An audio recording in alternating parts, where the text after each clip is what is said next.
Anthony Slater here with Darnell Mayberry for the Thunder post-game wrap presented by Bob Moore Ford. Game 2, a Thunder response tonight, 112-101 over the Clippers. Triple-double for Russell Westbrook, near triple-double for Kevin Durant. They really got out early, dominated from there.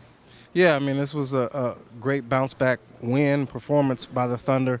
After they kind of really played poor defense in Game 1, they really got back to playing defense in Game 2. Got off to a slow start. J.J. Redick was kind of throwing in everything he threw up, but once they got that figured out, they played a great second half defensively, and Kevin Durant and Russell Westbrook, they really just carried this team to a win tonight. Unless his last assist gets changed by the NBA, because it probably really was an assist, but if it's not, Russell Westbrook, 3 triple-doubles this postseason, the rest of the NBA doesn't have one. He was really the story to me tonight. He dominated his matchup with Chris Paul after Chris Paul dominated him in Game 1. Is it going to be as simple as that the rest of the series? Whoever wins this kind of star-studded point guard matchup probably wins the game? Yeah, I mean, I think it could be as simple as that. You know, if those guys put up crazy numbers like they're doing, I mean, 32 points for Chris Paul in Game 1.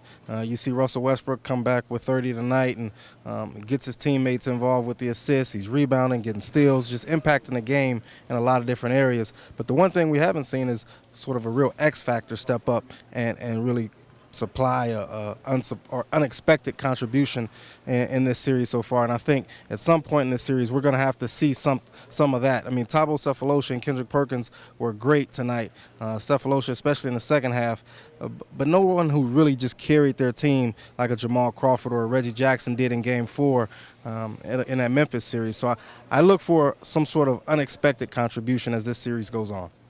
Durant, as we mentioned earlier, was great again. 1 assist from a triple-double. He's really kind of gotten his groove back from that kind of mini slump he had in Memphis. Good in the last 2 games, really good in the first 2 games. I mean, do you kind of expect him to keep rolling throughout the series? The Clippers really don't have anyone to guard him.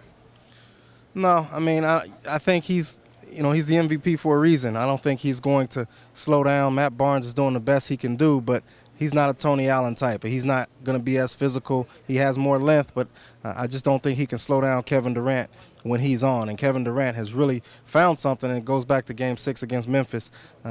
He's more confident now. He's making shots. He's taking better shots, and he's just playing great basketball right now.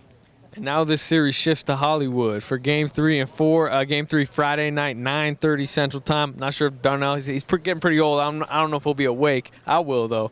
And then Sunday afternoon in L.A., what do you expect? I mean, Thunder obviously need a split, would you say? Yeah. I mean, the Clippers did exactly what they wanted to do.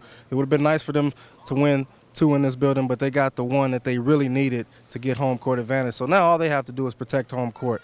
And that Staples Center crowd, with everything the Clippers have been through this season, they're going to be rocking. It's going to be a rowdy atmosphere. So it's going to be a really good game. I think it's going to be competitive. And the Thunder's got to really play defense because those shooters are going to get going at home because, they came out here and played well, so they're going to play even better at home probably. So the defense got to step up for the Thunder.